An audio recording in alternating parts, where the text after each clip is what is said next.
Yeah, that's what happens to everyone when they come through the system.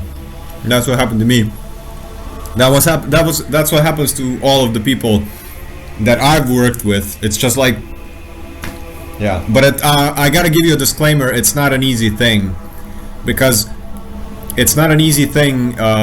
It's there is the great part. The easy part is, oh my God, I feel so seen. I feel so recognized. I feel like I know what to do in life now. I feel like everything makes sense now. That's the beautiful part. But the messed up part is like, oh, it's all my responsibility now.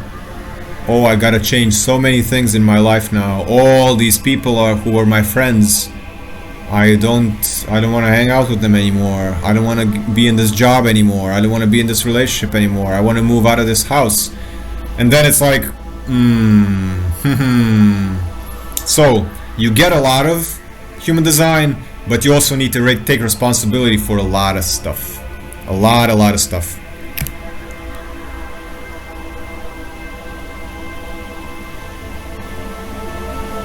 How did you stumble upon human design?